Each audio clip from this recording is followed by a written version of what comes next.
I remember the day it all changed, the day the galaxy learned to fear us.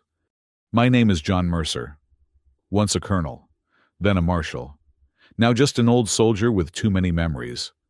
I commanded the warship Retribution when it all began. But that was merely the start of a journey that would transform not only myself, but humanity's place among the stars. This is the story of how we became the monsters we sought to destroy.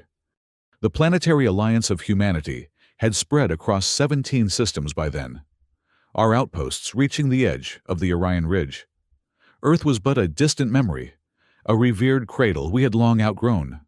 We had just perfected light-speed travel, an achievement that took centuries longer than our ancient scientists had predicted.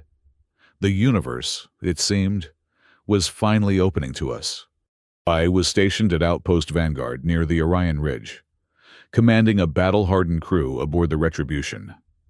We weren't the biggest ship in the fleet, but we were respected. My reputation preceded me, Mercer the Merciless, some called me behind my back. Not for cruelty to my own people, mind you.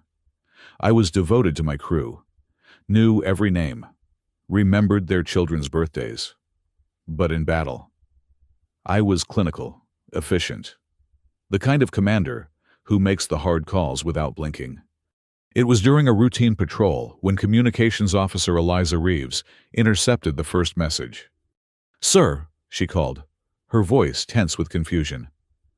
"I'm picking up a transmission on an unknown frequency. It's not in any language I recognize, but the translation matrix is working on it." I moved to her station, watching as the computer deciphered the alien tongue. "Do not attack the humans," it read. "You will never escape their wrath." The message repeated 3 times before disappearing. "Origin?" I asked. "Cavor system, sir, about 7 light-years beyond our furthest outpost." I ordered the message logged and reported to command. Strange warnings from unknown sources weren't uncommon in deep space. Usually smugglers trying to protect territory or automated beacons from long-dead civilizations. Nothing that warranted immediate concern. 2 days later, we discovered how wrong I was. The alert came during 3rd shift. I was in my quarters reviewing personnel reports when Admiral Keating's face appeared on my screen, ashen and grim. "Mercer, Aerodani 3 has been attacked. Massive casualties. Aerodani 3, our newest colony. 2 million civilians." "Who?" I asked, already on my feet. "Cavor vessels. Emerged from hyperspace, deployed atmospheric dispersal bombs, and disappeared before our defense fleet could engage." "Casualties?" I asked, though I already knew the answer would be devastating. "Initial reports suggest 90% of the colony, 2 million at least." I felt something cold and hard form in my chest. "Orders, sir." "You're being promoted to Fleet Marshal, effective immediately. The Retribution will serve as your flagship. You'll be joined by the 7th Battle Group. Your orders are simple. Marshal Mercer, find the Cavor. Make them pay. No quarter given." I nodded, feeling the weight of those 2 million souls settle onto my shoulders. "No mercy," I confirmed. "None," Keating agreed. "The full might of humanity is at your disposal. This is an extinction-level response. Mercer, make it count." Within hours, my battle group was assembled. 12 capital ships, 34 destroyers, and 100 support vessels. The largest concentration of human military might ever assembled under a single command. As we prepared to depart, a second message arrived from Cavor space. The same warning, repeated with greater urgency. "Do not attack the humans. You will never escape their wrath."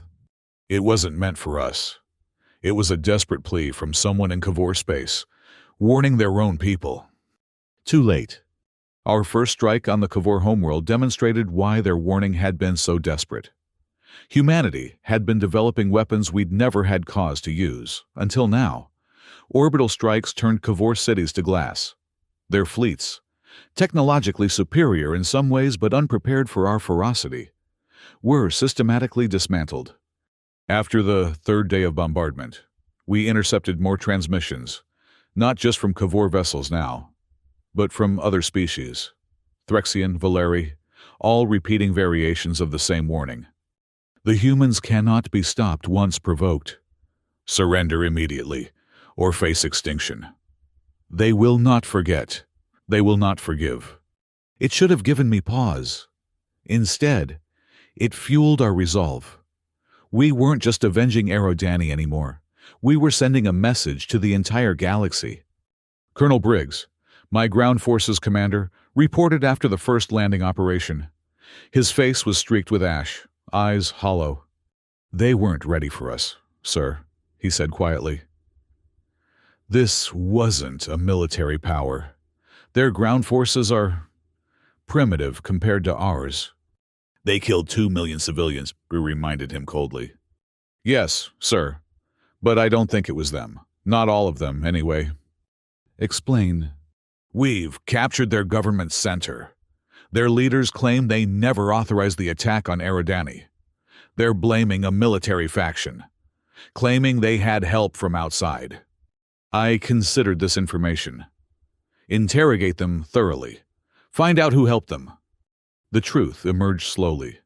The Cavor attack had been supported, technologically and logistically, by a coalition of other species.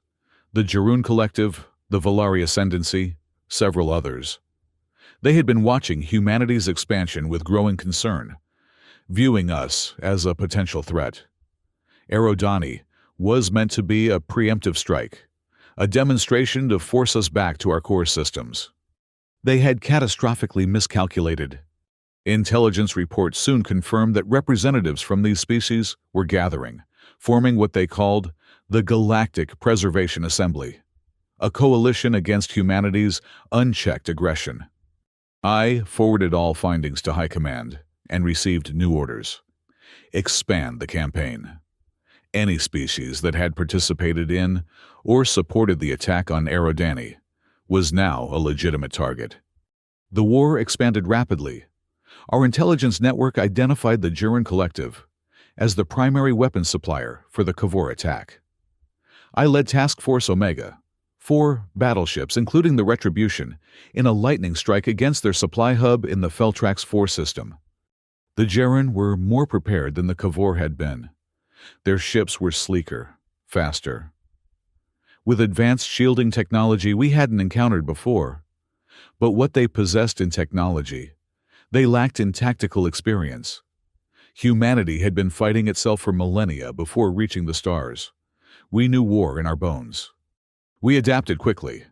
After losing the destroyer Intrepid to Jarun shield technology, our engineers modified our rail cannons to oscillate frequency. The next barrage tore through their defenses like paper. "They thought technology would save them," Admiral Corwin observed, as we watched the Jarun shipyards burn. "They don't understand that humans have always been masters at turning others' innovations against them." Our victory was short-lived.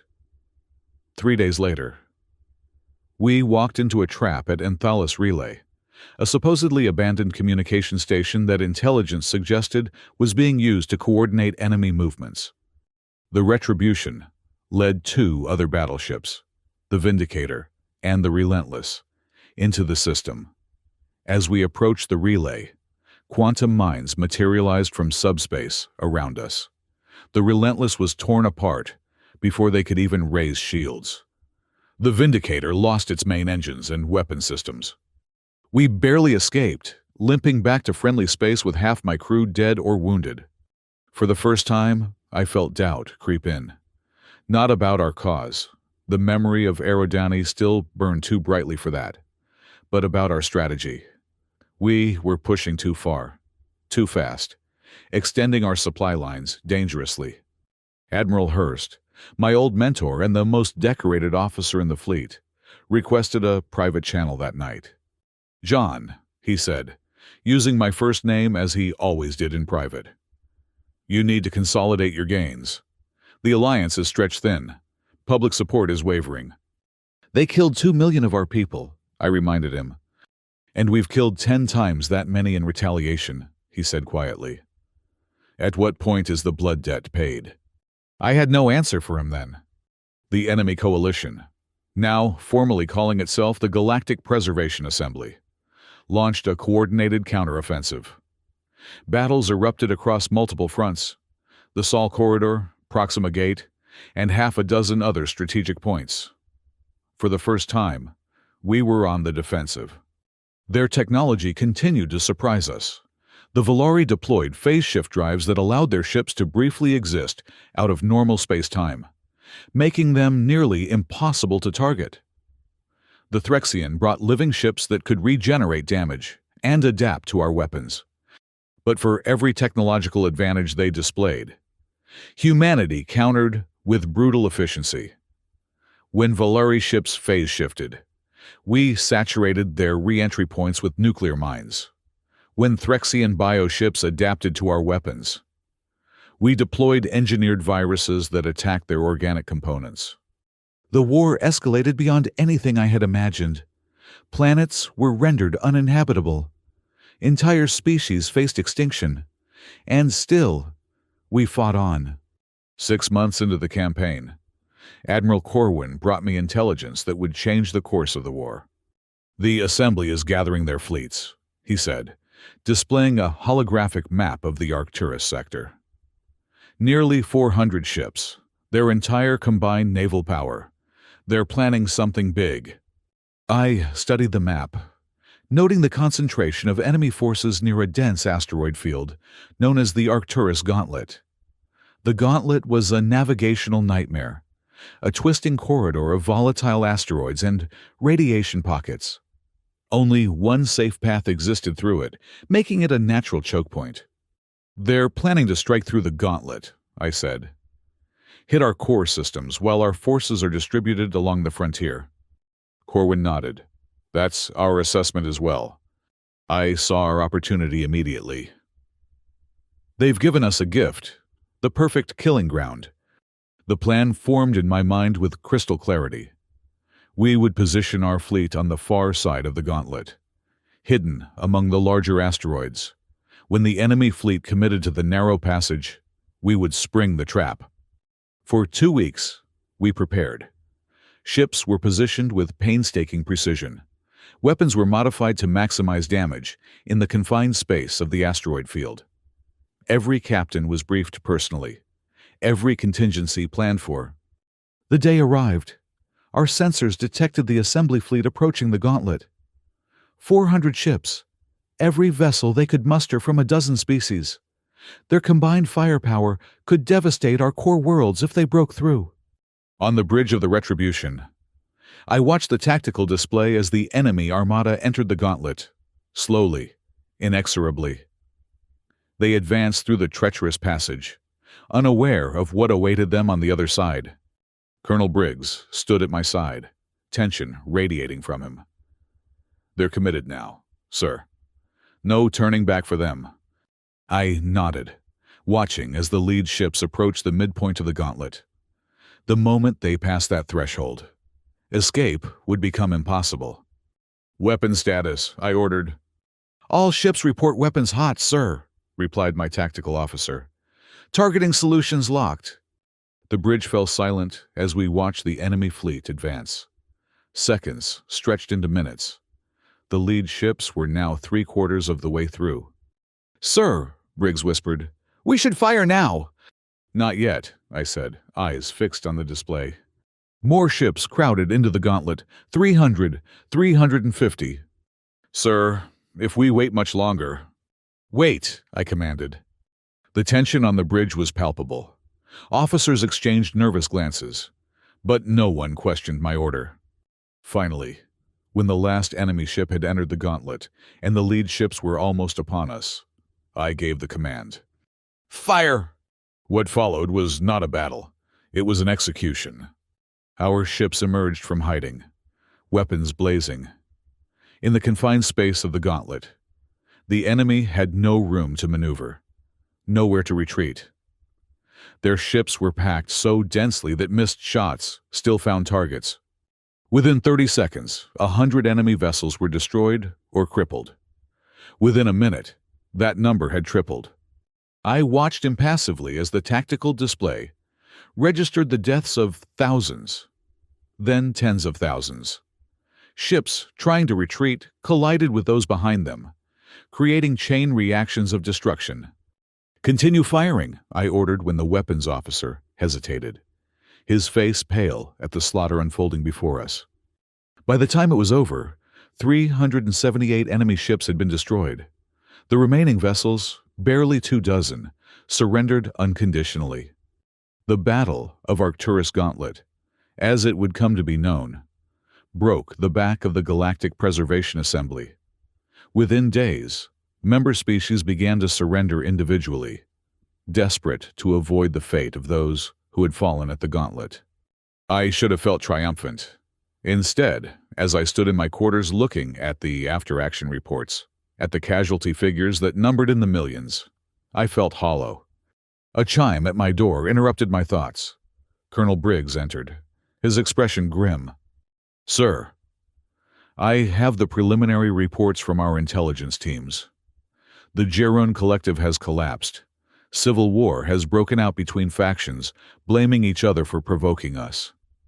The Volari Ascendancy is suing for peace, unconditional surrender. Several minor species that were part of the assembly are offering tribute in exchange for mercy."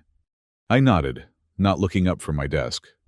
"Sir," Briggs continued, hesitantly, "the men are celebrating. They're calling it the greatest victory in human history." "Are they?" I asked quietly. "Yes, sir. They're calling you the Exterminator." I finally looked up at him. "Leave me, Colonel." After he departed, I poured myself a drink and moved to the viewport. Outside, the stars were cold and distant. Somewhere out there were the homeworlds of the species we had broken, planets full of beings who now lived in terror of humanity. The next day, I met with Admiral Hurst aboard his flagship. He had arrived to oversee the peace negotiations. "Congratulations, John," he said as I entered his ready room. "You've achieved something unprecedented." "Have I?" I asked. He studied me for a moment. "You've won a war that will define humanity's place in the galaxy for centuries to come. From now on, no species will dare move against us." "At what cost?" I asked. "That's always the question, isn't it?" Hurst sighed. "I warned you about this, about what this kind of war would do, not just to them, but to us." "We had no choice," I said, but the words sounded hollow even to me. "There are always choices, John. But that's a philosophical debate for historians now." He handed me a data pad. "These are the terms High Command once imposed on the surrendering species. Reparations, technology transfers, demilitarized zones, permanent human military presence in their systems." I scanned the document. "This will cripple them for generations." "That's the intent," Hurst confirmed, "to ensure they can never threaten us again." I handed the pad back to him. "I won't be part of the negotiations." Hurst looked surprised. "You're the hero of the hour, John. High Command expects you to lead the delegation." "Find someone else." I turned to leave. "This war has changed us, John," Hurst said to my back. "Made us something different, something the rest of the galaxy will fear for millennia. Can you live with that?" I paused at the door. "I'll have to.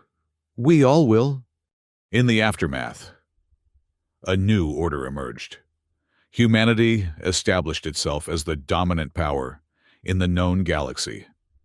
The species that had opposed us were subjugated, their territories occupied, their resources exploited. Those that had remained neutral quickly signed treaties of friendship, desperate to avoid our attention. I remained in command of the Retribution, overseeing the new peace, a cold, uneasy peace maintained by the constant threat of human retribution. We maintained a permanent battle fleet, ready to respond with overwhelming force to any sign of resistance. 1 year after the Battle of Arcturus Gauntlet, I stood on the observation deck of the Retribution, looking out at the stars. Behind me, the door hissed open. "Fleet Marshal," came Colonel Briggs's voice. The last of the Valeri reparation shipments has arrived.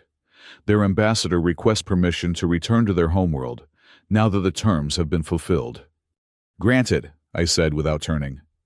Briggs hesitated. Sir, there's something else. We've intercepted another transmission, similar to the one we received before Aerodani. That caught my attention. I turned to face him. Show me! He handed me a datapad. The message was simple. Do not resist the humans, and you cannot escape their wrath. Origin? I asked. Unknown, sir. But it's being broadcast on frequencies used by several species we haven't contacted yet. Species beyond the reach of our current exploration. I handed the pad back to him. Monitor it, but take no action for now. After he left, I returned to my quarters and accessed the ship's archives. I found the original message we had received so long ago, the warning that had preceded the attack on Aerodani. Do not attack the humans. You will never escape their wrath. I played it, again and again, hearing it with new ears now. What had once seemed like a threat now sounded like desperate advice, a warning from someone who understood what humanity was capable of. In the quiet of my quarters, I finally confronted the truth I had been avoiding. We had become exactly what they feared. The monsters of the galaxy. The implacable force that could not be reasoned with, only avoided or appeased. The next day, I submitted my resignation to High Command. They refused it, of course. I was too valuable a symbol, the hero who had secured humanity's dominance among the stars. Instead, they promoted me again, Grand Marshal of Humanity's Combined Forces, a position created specifically for me, with authority second only to the Alliance Council itself. I accepted with the stoic professionalism expected of me, and in my new role, I began to subtly reshape our policies. No more preemptive strikes, no more collective punishment. A firm hand, yes, but not a cruel one. Some called it weakness. I called it wisdom, bought at too high a price. 5 years after Aerodani, I returned to the colony, or rather, to the memorial that had been built where the colony once stood. A vast field of glass pillars, each representing a life lost in the attack. 2 million pillars, stretching to the horizon. As I walked among them, I heard footsteps behind me. Admiral Hurst, now aged and using a cane, approached slowly. I thought I might find you here, he said. Annual pilgrimage, I replied, to remind myself why it all happened. He nodded, looking out at the forest of glass. The Cavor delegation has requested permission to build a monument of their own, an acknowledgement of responsibility. Granted, I said immediately. Hurst studied me. The John Mercer I knew during the war would never have allowed such a thing. The John Mercer you knew during the war is dead, I told him. He died somewhere between Aerodani and Arcturus Gauntlet. And yet, here you stand. What remains, I confirmed. We stood in silence for a time. 2 old soldiers surrounded by monuments to failure, both theirs and ours. The warning messages continue, Hurst said eventually, spreading further into the unexplored regions. Species we've never encountered are learning to fear us before they've even met us. Our legacy, I said bitterly. Perhaps. Or perhaps a chance to prove them wrong. He turned to face me directly. The Alliance Council is considering a new initiative. Exploration rather than expansion. Diplomacy rather than domination. They want you to lead it. I laughed humorlessly. Me? The exterminator? Precisely because of that, Hurst insisted. If the monster of human legend extends a hand in peace, who would dare refuse it? I considered his words as we walked back toward the shuttle that would return us to orbit. The sun was setting, casting long shadows from the millions of glass pillars. I'll think about it, I promised. That night, aboard the Retribution, I stood in the corridor where Communications Officer Reeves had first intercepted the fateful message. The ship was quiet, most of the crew asleep. I accessed a console and played the message one final time. "Do not attack the humans. You will never escape their wrath." As the words echoed in the empty corridor, I felt the weight of all that had happened since. The millions dead, the species subjugated, the fear we had sown across the stars. And yet, there was still a chance to write a different ending to this story. Not to erase what we had done. Nothing could do that, but perhaps to build something new from the ashes of our vengeance. I smiled grimly at the thought, though the smile didn't reach my eyes. They remained haunted by memories of fire and glass, of decisions that could never be unmade, and consequences that would echo through human history forever. Tomorrow I would give Hearst my answer. Tomorrow, perhaps, we would begin to show the galaxy that humanity could be more than the wrath they feared. But tonight, I stood alone with the ghosts of Eridani and Arcturus Gauntlet, bearing witness to what we had become in our quest for justice. A cautionary tale for any species that might consider raising a hand against Earth's children. Do not attack the humans. You will never escape their wrath. Not even the humans themselves.